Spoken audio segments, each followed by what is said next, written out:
سیدنا ابو نملہ انصاری رضی اللہ عنہ سے مروی ہے کہ وہ نبی کریم صلی اللہ علیہ وآلہ وسلم کے پاس بیٹھے ہوئے تھے۔ اتنے میں ایک یہودی آدمی آ گیا اور اس نے کہا، اے محمد، کیا یہ جنازے کلام کرتے ہیں؟ آپ صلی اللہ علیہ وآلہ وسلم نے فرمایا، اللہ تعالیٰ ہی بہتر جانتے ہیں۔ اس نے کہا، میں گواہی دیتا ہوں کہ یہ کلام کرتے ہیں۔ رسول اللہ صلی اللہ علیہ وآلہ وسلم نے فرمایا، جب اہل کتاب تم کو کوئی ایسی چیز بیان کرے تو نہ ان کی تصدیق کیا کرو اور نہ تکذیب، بلکہ اس طرح کہہ دیا کرو، ہم اللہ تعالیٰ، اس کی کتابوں اور اس کے رسولوں پر ایمان لائے ہیں، پس اگر وہ حق ہوا تو تم نے اس کو جھٹلایا نہیں، اور اگر وہ باطل ہوا تو تم نے اس کی تصدیق نہیں کی۔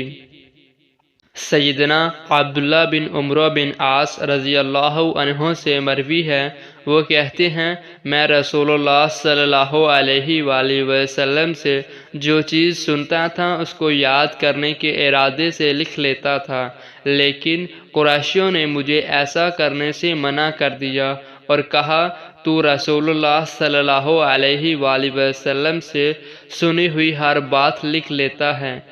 جبکہ آپ صلی اللہ علیہ وآلہ وسلم تو ایک بشر ہیں اور غصے اور خوشی دونوں حالتوں میں گفتگو کرتے رہتے ہیں۔ چنانچہ میں لکھنے سے رک گیا اور رسول اللہ صلی اللہ علیہ وآلہ وسلم کو یہ بات بتلا دی۔ آپ صلی اللہ علیہ وآلہ وسلم نے فرمایا، تو لکھ، اس ذات کی قسم جس کے ہاتھ میں میری جان ہے، مجھ سے صرف حق کا صدور ہوتا ہے۔ سیدنا عبداللہ بن عمرو بن عاص رضی اللہ عنہ بیان کرتے ہیں کہ رسول اللہ صلی اللہ علیہ وآلہ وسلم نے فرمایا، مجھ سے آگے پہنچاؤ، اگرچہ وہ ایک آیت ہی ہو، اور نبی اسرائیل سے بھی بیان کر لیا کرو، اس میں کوئی حرج نہیں ہے، اور جس نے مجھ پر جان بوجھ پر جھوٹ بولا وہ اپنا ٹھکانہ جہنم سے تیار کر لے۔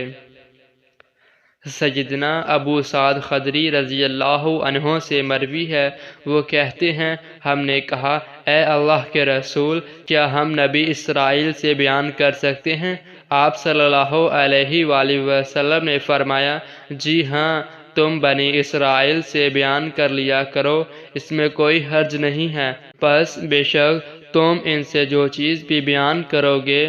ان میں اس سے زیادہ تعجب انگیز امور پائے جاتے ہوں گے۔